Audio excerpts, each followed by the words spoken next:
Hello, സുഖമാണോ? സന്തോഷമാണോ നിങ്ങൾക്ക്? മനസ്സമാധാനമുണ്ടോ? മനസ്സമാധാനത്തോടെയാണോ ജീവിക്കുന്നത്?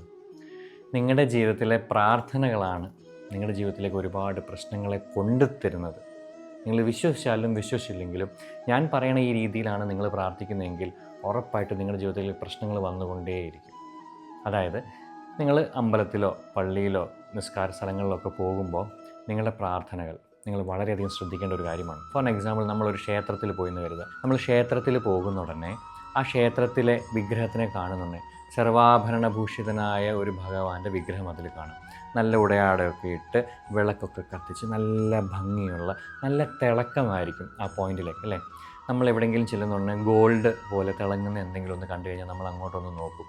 നമ്മുടെ കാഴ്ച അതിലേക്ക് കേന്ദ്രീകൃതമാകും. ഓക്കെ, സോ നമ്മൾ ഒരു ക്ഷേത്രത്തിൽ പോകുമ്പോൾ അല്ലെങ്കിൽ പള്ളിയിൽ പോകുമ്പോൾ ആ വിഗ്രഹത്തിനെ കാണുമ്പോൾ, ആ മൂർത്തിനെ കാണുമ്പോൾ നമ്മുടെ പഞ്ചേന്ദ്രിയങ്ങൾ ആക്ടിവേറ്റ് ആകുകയാണ് ഓരോന്നോരോന്നായിട്ട്.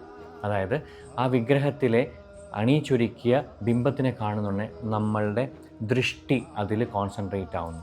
അപ്പോൾ നമ്മുടെ ഒരു സെൻസ് ആക്റ്റീവായി, പഞ്ചേന്ദ്രിയങ്ങളിൽ ഒരെണ്ണം ആക്റ്റീവായി. ഇനി അങ്ങനെ നമ്മൾ കണ്ടുകൊണ്ടിരിക്കുമ്പോഴായിരിക്കും ഒരു മണിനാദം അല്ലെങ്കിൽ ഒരു മന്ത്രോച്ചാരണം അല്ലെങ്കിൽ ഒരു കതിന പൊട്ടിക്കുന്നൊക്കെ കേൾക്കുന്നത്. നമ്മുടെ ശ്രവണ ശക്തി കോൺസെൻട്രേറ്റായി, ആക്റ്റീവായി.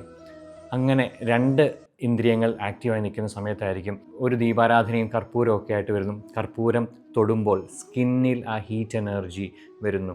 ചന്ദനം സ്വീകരിക്കുമ്പോൾ സ്കിന്ന് മൂന്നാമത്തെ സെൻസ് ആക്റ്റീവ് ആകുന്നു. ആ കർപ്പൂരം എടുത്ത് മണപ്പിക്കുമ്പോൾ അല്ലെങ്കിൽ ഒരു ഗണപതി ഹോമത്തിൻ്റെ ഏരിയയിലൂടെ പോകുന്ന ഉടനെ അതിൻ്റെ ഒരു സ്മെല്ല്, കർപ്പൂരങ്ങളുടെ സ്മെല്ല്, ആഴിയുടെ സ്മെല്ല്, നാലാമത്തെ ഇന്ദ്രിയമായ നിങ്ങളുടെ മൂക്കിനെ ആക്റ്റീവ് ചെയ്യുന്നു. അപ്പോൾ കാഴ്ച, ദൃഷ്ടി, ബിംബത്തിനെ കാണുമ്പോൾ ദൃഷ്ടി ആക്റ്റീവ് ആകുന്നു. ശബ്ദം കേൾക്കുമ്പോൾ ശ്രവണശക്തി ആക്റ്റീവ് ആകുന്നു. മണം അനുഭവിക്കുന്ന ഉടനെ നമ്മുടെ മൂക്ക് ആക്റ്റീവ് ആകുന്നു. അതുപോലെ തന്നെ ഭസ്മം, ചന്ദനം, മറ്റ് പ്രസാദങ്ങൾ ഏറ്റുവാങ്ങുന്ന ഉടനെ നമ്മളുടെ ത്വക്ക് ആക്റ്റീവ് ആകുന്നു.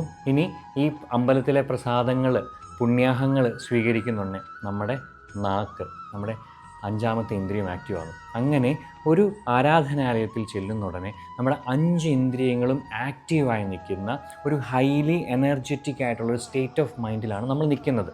ഈ സ്റ്റേറ്റ് ഓഫ് മൈൻഡിൽ, ഈ ഹൈ ഫ്രീക്വൻസിയിൽ നിൽക്കുന്ന ഉടനെ നമ്മൾ പ്രാർത്ഥിക്കുന്ന എന്താ, നമ്മൾ അഫർമേഷൻ പറയണത് എന്താ, നമ്മൾ നമ്മുടെ സബ് കോൺഷ്യസ് മൈൻഡിലേക്ക് കൊടുക്കുന്നത് എന്താ? ഭഗവാനെ, എൻ്റെ പ്രശ്നങ്ങൾ പരിഹരിച്ചു തരണം, ഭഗവാനെ എനിക്ക് ഇന്ന പ്രശ്നങ്ങളുണ്ട് എന്ന് നെഗറ്റീവായിട്ടുള്ള കാര്യങ്ങളാണ് നമ്മൾ ഈ ഹൈ എനർജിയിൽ നിൽക്കുമ്പോൾ സംസാരിക്കുന്നത്. അതുകൊണ്ട് തന്നെ സബ് കോൺഷ്യസ് മൈൻഡിന് ആ ഹൈ എനർജി ലെവലിൽ നിൽക്കുന്ന ഉടനെ ഈ നെഗറ്റീവായിട്ടുള്ള കാര്യങ്ങൾ പെട്ടെന്ന് ഇൻപുട്ട് കിട്ടും, പെട്ടെന്ന് അത് സ്വീകരിക്കും. And that gonna manifest. And ഞാൻ വളരെ രസകരമായ ഒരു കാര്യം ചോദിച്ചോട്ടെ, നിങ്ങളുടെ പ്രശ്നങ്ങൾ നിങ്ങൾ പറഞ്ഞിട്ട് വേണോ ആ സർവശക്തനായ ഭഗവാൻ, പ്രകൃതി, ഈശ്വരന് മനസ്സിലാവാൻ? നോ, അത് നിങ്ങളിലേക്ക് എല്ലാം കൊണ്ടുതരും. അതുകൊണ്ട് ഈ പ്രാർത്ഥന ഇതുവരെ ഇങ്ങനെയൊക്കെയല്ലേ പ്രാർത്ഥിച്ചു, ഇനി ചെറിയൊരു മാറ്റം കൊണ്ടുവരൂ.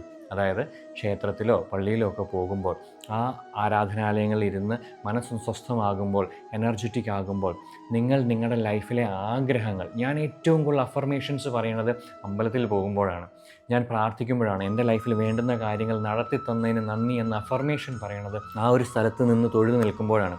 ഇതൊന്ന് പ്രാക്ടീസ് ചെയ്ത് നോക്കും. ക്ഷേത്രങ്ങളിൽ, പള്ളികളിൽ പോകുമ്പോൾ ഒരു കുറച്ച് സമയം അവിടെ നിന്ന് സ്പെൻഡ് ചെയ്ത് കഴിയുമ്പോൾ, മനസ്സും സ്വസ്ഥമായി കഴിയുമ്പോൾ, ഹൈലി എനർജറ്റിക് ആയ ഒരു ഫ്രീക്വൻസിയിലേക്ക് നമ്മൾ വന്നു കഴിയുമ്പോൾ, നിങ്ങളുടെ ലൈഫിൽ നിങ്ങൾക്ക് വേണ്ടുന്ന ആഗ്രഹങ്ങൾ നിങ്ങളവിടെ ഭഗവാനോട്, ആ ഒരു സർവശക്തനായ ഭഗവാനോട് കണ്ണടച്ച്, ഭഗവാനെ നന്ദി, എൻ്റെ ലൈഫിൽ ഇത്രയും മനോഹരമായ ഒരു പാർട്ട്ണറിനെ കൊണ്ട് തന്നതിന് ഭഗവാനെ നന്ദി, വാവ് യൂണിവേഴ്സ് എനിക്ക് ഇത്രയും ആരോഗ്യമുണ്ടല്ലോ, wow thank you, I am really happy, അതിയായ സമ്പത്ത്, ധനം എന്നിലേക്ക് വന്നു ചേരുന്നതിന് ഒരുപാട് നന്ദി. നന്ദി പറയാൻ വേണ്ടിയിട്ട് ആ സന്ദർഭങ്ങൾ ഉപയോഗിക്കൂ. നന്ദി പറഞ്ഞുകൊണ്ട് അഫർമേഷൻ പറയൂ. ഡെഫിനറ്റ്ലി മാറ്റം നിങ്ങളുടെ ലൈഫിൽ നിങ്ങൾക്ക് കണ്ടു തുടങ്ങും.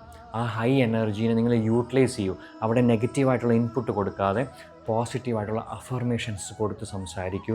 ലൈഫിൽ മാറ്റങ്ങളുണ്ടാവും. ഓക്കെ, പ്രാക്ടീസ് ചെയ്യൂ. നിങ്ങളുടെ ചിന്തകളും വികാരങ്ങളും എന്നോടൊപ്പം കമൻറ്റ് ബോക്സിൽ നിങ്ങൾ പങ്കുവയ്ക്കൂ.